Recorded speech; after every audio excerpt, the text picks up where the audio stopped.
YouTube, back at it again with just another video. Now this kind of simple, real simple actually. All I'm really doing in this video is I'm gonna use a lot. This is not recommended. All right, so what we're taking off today or replacing in this video is this guy, the OEM brake rotor.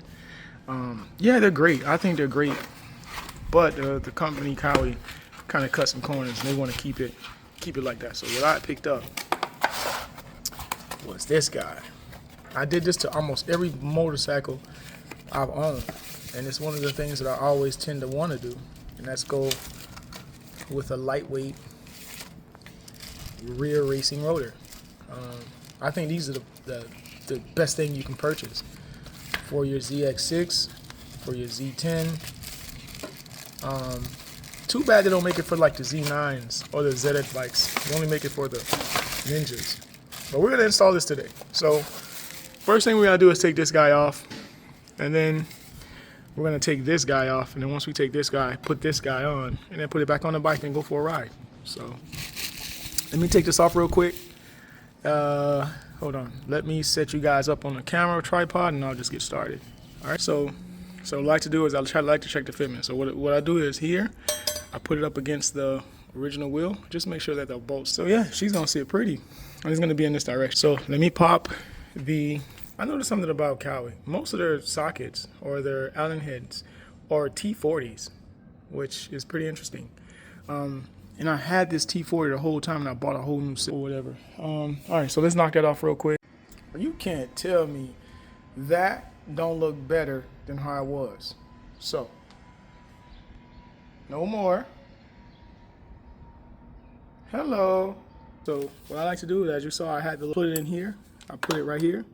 I roll the wheel back, and then I tighten it down with the tool. So if you look, I still have the same chain tension I had when I first took it off. To me, this is a lot easier. Instead of going to buy one of those little tools, you put it in here and you turn the wheel to lock it in place. I just use a wrench or a screwdriver. I just make the chain tension myself, so that way the chain is never over tightened. Yeah, so that's the video, guys. Tell me, oh man, the wheel is dusty. Let me clean the wheel off a little bit, but tell me what you think of this quick video. Oh, one more thing I almost forgot. We never put that cotter pin back. So remember, this is the one that was on the bike already, but I'm gonna have an axle slider here, and I won't be able to put the axle slider because the pin will literally be right in the middle.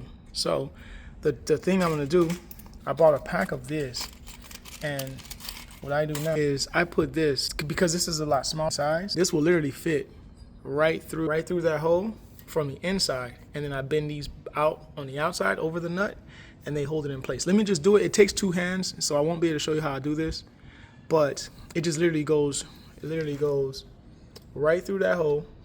This goes right through that hole, and then you bend it on the outside, and then you put the axle slider, which makes a lot of sense. Have this bike, I recommend you do it. Let me slide it through for some reason, but it should fit. I will get it to fit. So let me knock this out so I can finish. Now look, this is how I was explaining it, but I don't think that's gonna work. This is literally in the middle.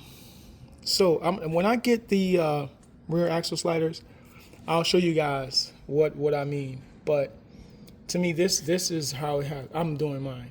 Not everybody has to follow my rule, but when they're going straight through across like that, it's pretty much the same thing. You just want to keep this nut from spinning, and that's basically. But I don't know if this will work, because I'm looking at it. This bulb part at the bottom of the inside looks like it's dead center. So I don't know. But this wheel is dirty. Ooh wee! It needs some love and attention. I'm gonna clean the wheel up, and I'm gonna go for a beautiful ride, baby. Hey.